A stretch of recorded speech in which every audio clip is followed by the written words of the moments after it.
Fala família, Leonardo aqui para mais um giro de notícias nesta terça-feira na parte da tarde do dia 12/11 de 2024. Eu colo aqui com as últimas informações do Vasco da Gama e se eu te contar você não vai acreditar, mas o mercado da bola do Vasco já começou a ficar aquecido e hoje saiu uma porção de informações como a do Verratti, como a do Léo Jardim, também a sua renovação de contrato. Vamos falar também aqui do zagueiro Léo, vamos falar do Esforça, vamos falar do Maxime, vamos falar aqui também do Orediano, aonde o Vasco vai tentar assim trazer de repente o Orediano de volta. Vamos falar também aqui do Evander, que andou dando entrevista e mais uma cavada sobre uma possibilidade de vir jogar no Vasco da Gama. Tem esse papo também do Ryan, juntamente com o John Textor, juntamente com o Lyon, aonde agora a Matix Capital, misteriosamente, juntamente com o Vasco, teve ali pedindo mais 30 dias de suspensão nessa causa. Bom, se estão tentando suspender a causa para não cobrar na justiça a dívida da Matix, bom, já eu vou te trazer aqui o que nós achamos disso. Ainda tem o senhor Jorge Salgado, pelo menos ali aquela dívidazinha de 3 milhões de quando ele era presidente do Vasco da Gama. Fez uma dívida com o escritório de advocacia para poder defender ele naquela questão da SAF, do Vasco, do associativo. Pois bem, e agora é o Vasco que vai ter que pagar. E ainda tem um Euriquinho, tá? Falando um monte aí, lá no BTB ontem, no podcast. Então tem muitas informações, porque o Euriquinho mandou, né? Rapaz, se o campo tá gritando, o Marcelo Santana está surdo. Vinheta, já eu volto.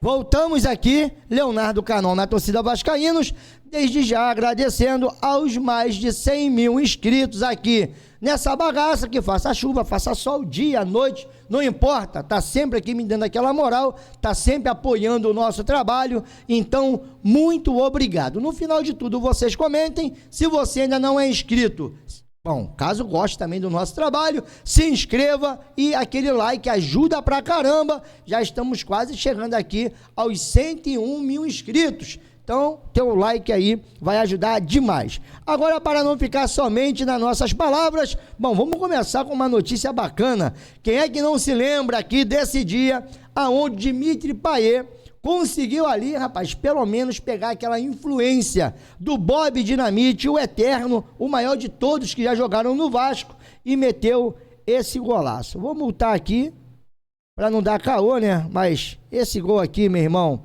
vai ficar guardado nas nossas memórias. Ali, já aos 48 do segundo tempo, aproximadamente, o Payet meteu esse golaço de falta. E aí esse gol foi muito importante para garantir o Vasco na Série A de 2024. Então hoje faz exatamente um ano que isso aconteceu. Agora não. Isso aqui faz um dia que aconteceu. Porque ali ontem o Euriquinho teve concedendo entrevista ao podcast do BTB e primeiro ele falou sobre essa pressão que o Pedrinho vem sofrendo, principalmente dos torcedores do Vasco, e eu já queria saber da sua opinião a respeito dessa fala aqui do Euriquinho. Qual é o grande problema do Pedrinho? O Pedrinho está fazendo algo que hoje no futebol, com o advento das redes sociais, é impossível você assumir toda a responsabilidade. Aquilo que o Eurico fazia lá atrás, a responsabilidade é toda minha, tal, isso não dá mais hoje. É impossível, ninguém resiste. Você não tem saúde para aguentar isso. A pressão é muito grande. O Pedrinho, daqui a pouco, cai doente. Pode esperar. Não aguenta. É impossível. Aí ele vai para rede social, ele briga, aí ele tem que bloquear. Porque o acesso que as pessoas têm a você é muito grande. Se você ficar responsável por tudo, é impossível. É impossível. Ele é responsável pela briga com a 777, pela mediação, pelo departamento de futebol, pela questão física, pela contratação de atletas, pela negócio. E não é. E na verdade a gente sabe que não é assim. O clube é um grupo que está gerindo. Tem várias pessoas que são... Essas pessoas, pro Pedrinho resolver o problema dele, ele tá dizendo que vai dar coletiva aí quinta-feira, ele tem que botar todo mundo sentado do lado dele. Todos eles sentados. Ó, esse aqui foi o que escolheu os jogadores para contratar. Ah, foi o Felipe. Não foi o Felipe, foi esse aqui. Se foi o Felipe, foi o Felipe. Esse aqui negociou os contratos. A parte financeira é com ele, é com o CEO, é com a Amodeu. O torcedor não sabe a cara das pessoas. Perguntar para vocês aqui, se eu botar a fotografia para vocês aqui, dos caras que realmente mandam no Vasco, vocês que estão no meio, que trabalham, é capaz de não conhecerem. Vocês sabem, por exemplo, quem é o cara que define se o Pedrinho vai dar entrevista ou não? Não. Esse cara tem que sentar do lado do Pedrinho lá na quinta-feira. Falou, ó, Pedrinho não falou até agora, porque esse cidadão aqui, que eu escolhi como profissional para isso, acha que é melhor não. Porque o torcedor vai cobrar dele. Vai falar, ô meu filho, como é que o Pedrinho não fala? Tem que falar. E vai lá no Instagram dele, vai lá na rede social dele, vai cobrar dele. Mas tem outras pessoas que tem que botar a cara. E o Pedrinho tem que diluir essa responsabilidade para o torcedor saber de quem ele vai cobrar. Se o Pedrinho continuar carregando a responsabilidade do jeito que ele tá, ele não chega no final. Não aguenta. Ninguém resiste. É impossível. E detalhe, tá? Esse lance aí de dar entrevista, cara, eu me lembro que quando o Felipe Coutinho ele foi apresentado, sabe, uma pessoa falou assim, olha só, bom, vai se despedindo, porque agora o Pedrinho vai falar menos. E depois dessa entrevista ali que ele deu na apresentação do Coutinho, ele até falou em questões de CBF, que ali falou para a imprensa em geral, não foi ele marcar uma coletiva, não foi uma apresentação de atleta, e ele chegou ali e falou, tá? Ali a respeito, né, de sorteio, CBF, até de SAF lá, que ele andou desmentindo, mas não foi algo ali que o Vasco marcou. Ele estava presente em um determinado local e ele acabou sendo perguntado e educadamente respondeu. Agora, entrevista coletiva, a última que o Pedrinho apareceu, até apresentando um atleta, se não tiver equivocado, foi na chegada do Felipe Coutinho. Depois, os outros atletas que chegaram, até mesmo o Souza, o Alex Teixeira, quem apresentou esses jogadores foram até o Marcelo Santana. Então, é basicamente isso aí. Eu cheguei a ouvir isso, ó. Agora vão se desacostumando que o Pedrinho vai parar de ficar dando coletiva direto, porque ele estava direto ali, sabe, sempre falando, sempre marcando aquela entrevista, não posso falar, que até viralizou. Então, eu acho que da apresentação do Coutinho para cá, eu acho, tá? Depois vocês podem até me corrigir aqui, se teve outra que ele marcou a coletiva, eu acho que não teve mais nenhuma. E é basicamente isso aí que o Euriquinho tá falando. Bom, e o Euriquinho não parou de falar não, porque agora, olha, essa aqui foi uma pedrada no peito do Marcelo Santana. Me desculpa, mas todas as interferências do Marcelo Santana até agora foram ruins. Todas. Todos os problemas que o Vasco enfrentou foram atacados de maneira equivocada. Olha aí, ó. É isso que eu analiso. Talvez ele até não seja o responsável. Talvez ele tenha sido impedido de... Da mesma maneira que impedem o Pedrinho de falar, podem estar impedindo ele de falar também, né? A gente também pode estar cometendo injustiça em relação a isso. Agora, ele se posiciona muito pouco. E quando se posicionou mal. As pessoas falam demais, aí tem que depois ser cobradas pelo que eles falam, né? Se o campo que ia falar, ele tá surdo, né? Porque aí o campo gritou, o campo não falou, né? O campo tá gritou, rouco, já mas a gente numa gestão de futebol, você não pode esperar o campo falar. Porque quando o campo fala, todo mundo sabe. Ele tem que se antecipar. Ele ganha muito dinheiro para se antecipar o que o campo vai falar. É verdade também. Faltou alguém questionar ele a isso. Se o campo fala, todos nós aqui sabemos. Qualquer torcedor sabe. Ele está sendo pago e muito bem pago para se antecipar ao que o campo vai falar. Para evitar que o campo fale. Depois que o campo fala, já perdeu. Bom, o que vocês acharam aí pelo menos dessas aspas aí do Euriquinho, tanto falando do Pedrinho, também ali, né, ele insinuando que alguém que marca as reuniões do Pedrinho, alguém que permite ele falar ou não, botar a cara, deve ter também ali aquele conselho, né, bom, tá na hora de falar, tá na hora de se chegar também, aparecer, não tá? Isso aí eu acho que rola, tá? E também sobre essa questão do Marcelo Santana, muita gente, mas o Euriquinho lá em 2017, mas não importa. O que importa, né? E aqui eu só estou constatando um fato. O que importa é que o Vasco, com o Euriquinho, voltou à Série A e quando voltou disputou uma vaga de pré-Libertadores e o time jogou a Libertadores no ano seguinte. Aí é fato. Agora, falando aqui um pouco sobre o Esforza, diz assim lá o Nils Almirante, repercutindo uma informação do GE. Juan Esforza foi para o último lugar da fila entre os volantes do Vasco. A última partida como titular do argentino foi contra o Juventude, onde foi vaiado na saída e chorou no banco de reservas. Esforza somou menos de 40 minutos em campo no último mês. E aí eu queria saber a opinião de vocês, já que hoje nós vamos falar um bocado aqui sobre o mercado da bola, para você já tá na hora já de pensar também em um local aí para o Esforza, emprestaria ou não, tentaria negociar, usava como moeda de troca, porque esse daqui, ó, reforço de 9.300.000, Maxi Domingues, pode ganhar mais chances no fim da temporada. Com o objetivo de mudar o time, o técnico Rafael Paiva prometeu alterações nas últimas rodadas da Série A do Campeonato Brasileiro. Um dos nomes que surgem para ganhar mais minutagem é do meio-campista suíço. E aí eu queria muito saber da sua opinião, se você daria mais minutagem ao Maxi, e dizem aí que vai entrar até no lugar, de repente, do Puma Rodrigues, que foi convocado. Amanhã eu falo um pouco sobre esse lance dele jogar no lugar do Puma e também sobre a convocação do Puma Rodrigues, para o vídeo não ficar tão extenso. Para mim poder seguir, bom, agora, existe uma indagação, e essa daqui, cara, por mais que muitas pessoas não concordem, para mim é uma indagação honesta, porque toda vez que o suíço ele foi negociado para algum clube, valores ali, segundo o Transfer Market, eram de aproximadamente 200 mil euros, como vocês podem ver aí na tela.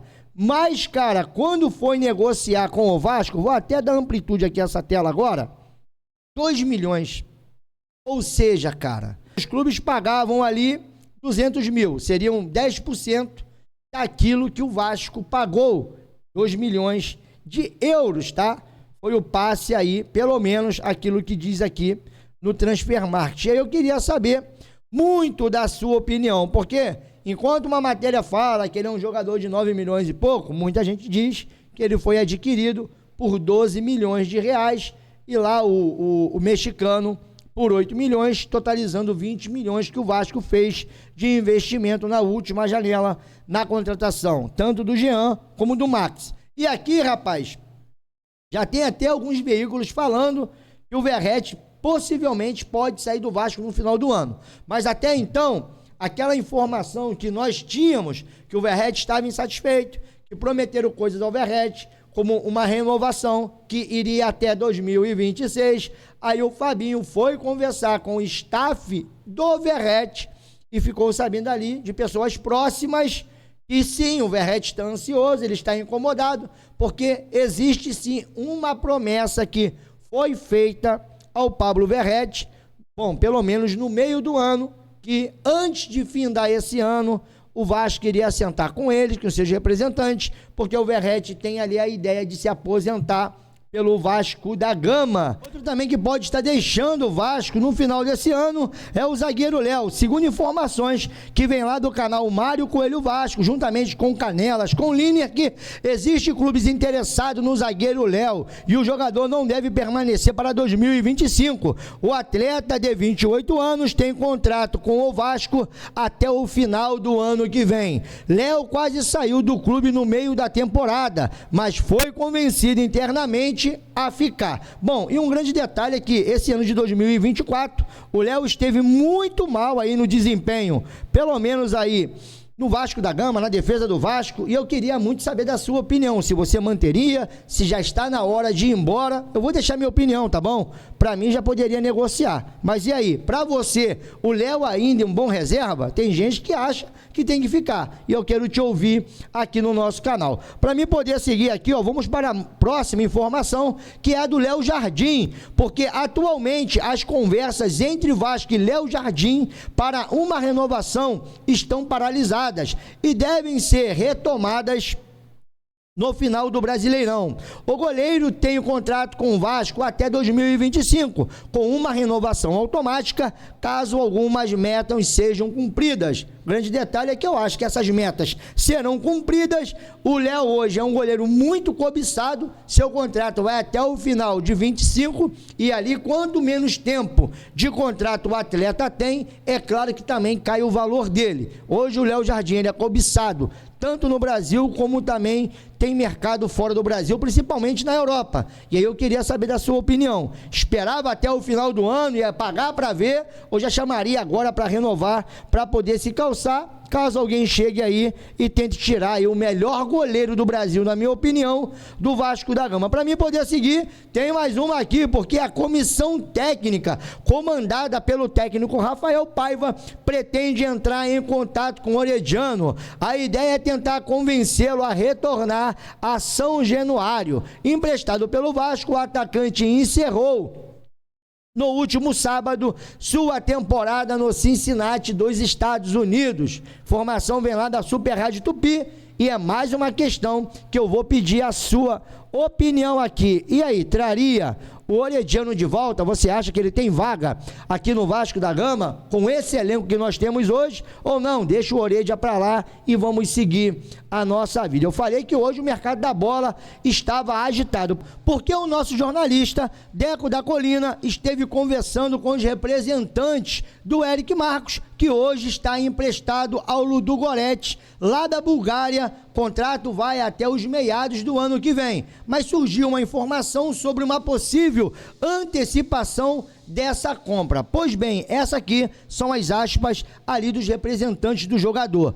Tudo conversa fiada. Apesar de estar indo bem no time, o clube búlgaro não fez nenhum tipo de movimentação para a aquisição do jogador. Então, bom, o Eric Marcos continua no Ludogorets, mas, enfim, sobre uma possível antecipação de compra do jogador, nesse momento ela não existe, segundo ali informações que veio dos próprios representantes do jogador. Para mim poder seguir, vamos falar aqui agora sobre Uriel Lugt, que teve trazendo uma informação que, pelo menos aí, na última janela de transferências, o Vasco foi atrás de Naruel Lozada, jogador goleiro que hoje defende as cores do Lanús.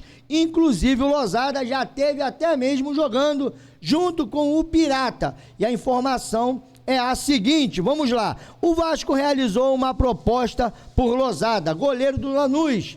São 2 milhões por 80% do passe. O clube argentino comprou o jogador por 1,2 milhões há alguns meses. E essa informação, ela foi prontamente negada, e dizem aí que o Vasco tem sim interesse em renovar com o Léo Jardim.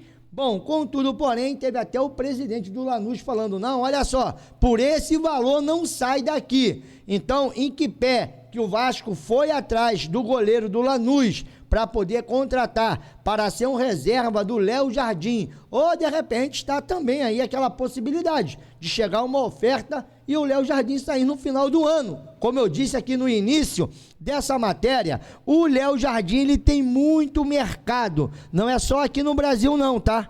Também na Europa, também em outros continentes, além do europeu, também. E aí vamos ficar nessa expectativa para saber o que realmente está acontecendo e se o Vasco está atrás de um outro goleiro ou não. A informação do Pedrosa é que não tem essa negociação, ou pelo menos não houve essa busca. Um outro detalhe é que o Vasco vai aprontar o Felipe Gabriel da base para ser o reserva do Léo Jardim em 2025. E aí, é claro, eu quero saber mais uma vez da sua opinião. Outro que andou dando uma cavada lá no território MLS foi o Evander, quando foi perguntado se por algum acaso o Vasco já foi atrás dele para de repente aí fechar um possível retorno também em 2025. Lembrando que a MLS entrou ali no seu recesso, já estão de férias, já acabou o campeonato norte-americano. Vamos ouvir aqui o Evander. Agora sim, Evandro, o Thiago acabou de falar alguns alguns interesses de clubes brasileiros em você. O clube que te formou, o nosso querido Vascão, que até tá ali atrás, ali na parede com você, chegou a te procurar, te deu um alô, o Pedrinho pegou e ligou para saber se você estava bem, se você queria voltar para o Rio de Janeiro. Pedrinho falou com você? Chegou a ter alguma coisa do Vasco com você, ou por enquanto não chegou nada novo? Não, por enquanto não teve nenhum contato, nem do Vasco, e por agora, desde que eu entrei de férias, não tive contato nenhum. O que realmente teve foi o que eu já tinha falado, né, nas janelas passadas, mas agora, desde que eu entrei de férias, ainda não teve contato nenhum. E, enfim, como eu disse, é futebol, essas coisas acontecem, né? O futebol brasileiro ainda tá para terminar aqui também, então isso é normal. Então, quando realmente a janela de transferências abrir, acho que é quando as coisas vão começar a se movimentar. Agora, e lembrando que se o Vasco quiser o Evander, vai ter que pagar, porque ele tem contrato vigente com um clube norte-americano. E para mim começar a seguir aqui, a finalizar essa matéria, bom, eu não vou falar disso aqui também agora, vou deixar para falar no próximo vídeo, para não ficar tão grande esse vídeo aqui, mas essa informação aqui é muito importante, galera. Pare tudo aí agora, já deixou o seu like? Já está deixando sua opinião? Então se liga aqui agora nessa informação. Vasco, SAF e Matix estão requerendo a suspensão do processo por mais 30 dias. Informam que ainda estão em negociações. É bem provável que a triangulação Vasco e também lá a empresa do John Textor, que é a Igle, lá o grupo do futebol, que tem vários clubes, além do Lyon, também tem o Botafogo, e a Matic seja verdade, e que a parte da venda do Ryan pague essa dívida. Então, quer dizer, se lembra daquela história que saiu lá no GE, dizendo ali, olha, possivelmente o Vasco tem negócio com o John Textor, que já andou também babando o Ryan, falando que todo mundo ama ele, falando que sim, é um jovem talento. Isso aí foi no jogo Vasco e Faísca, lá no Engenhão, ele foi perguntado sobre o Ryan.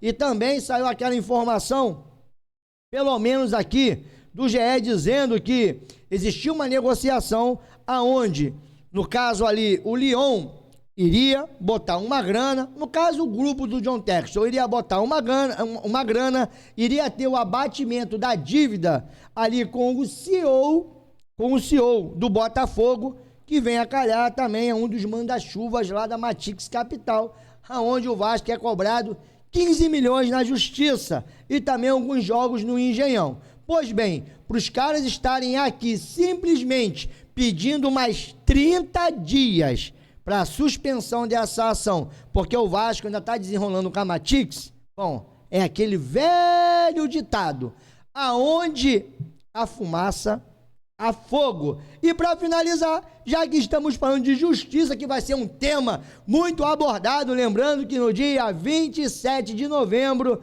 vai ter ali, né, o julgamento daquela ação onde o clube associativo tem uma liminar que dá plenos direitos de poder comandar o futebol do Vasco da Gama. A ECAP também é interessada, tenta retomar o controle da SAF, mas essa aqui é uma outra decisão judicial. Execução mantida. Decisão judicial mantém a execução do escritório Andrade Figueiras, no caso é Filgueiras, pelo menos é o que está escrito aqui, que atuou na defesa de Jorge Salgado e do CRVG, cobrando cerca de 3,5 milhões. A Justiça também manteve a penhora das ações da Vasco SAF de prioridade do clube associativo. Ou seja, Salgado saiu, deixou a dívida, o Vasco está sendo executado e agora vai pagar com as ações da Vasco SAF. A Andrade Filgueiras foi responsável por defender Salgado nas eleições de 2020, depois pelo Vasco Associativo, originando essa dívida durante o mandato aí desse senhor que tá... deixa eu ver qual tela que ele tá aqui, para mim poder terminar esse vídeo apontando para esse cidadão. Pera aí, que eu vou botar a fotinha dele aqui, né? Legal, aí ficou bacana, né? Aí, ó. Cidadão aí, ó, que vendeu o Vasco, endividou o Vasco, associativo tem 200 milhões de dívida, a SAF do Vasco já adquiriu depois da venda mais 300 milhões, não vendeu para pagar, vendeu para ficar devendo mais ainda. E agora a dívida do Vasco está quase batendo 1,5 bilhão entre Associativo e SAF. E aonde está ele? Ninguém sabe e ninguém viu. Mas, enquanto eu tiver voz, eu vou cobrar, principalmente, que esse daí responda, junto com os outros, tá? Que estavam com ele, sobre todo o mal que eles fizeram ao Vasco da Gama. Bom, por enquanto é isso, eu tô metendo o meu pé, mas me diga aí sobre esse mercado da bola movimentado. Amanhã nós vamos trazer um vídeo aqui, por isso que eu não quis trazer agora, para não ficar tão extenso, sobre os jogadores livres no mercado de alguns clubes importantes que poderiam reforçar o Vasco. É claro também se você queria algum deles aqui ou não. Então tô metendo o meu pé, beijo no coração, uma boa tarde para nós, calma. Amanhã de manhã eu estarei aqui. Não tinha quase notícia pela manhã. Decidi, no caso aí, retardar o horário do vídeo. Mas amanhã, 5h30 da manhã, estaremos aqui com muitas informações no Na Torcida Vascaínos. Beijo no coração. Tô metendo o meu pé, ó. Fui que fui.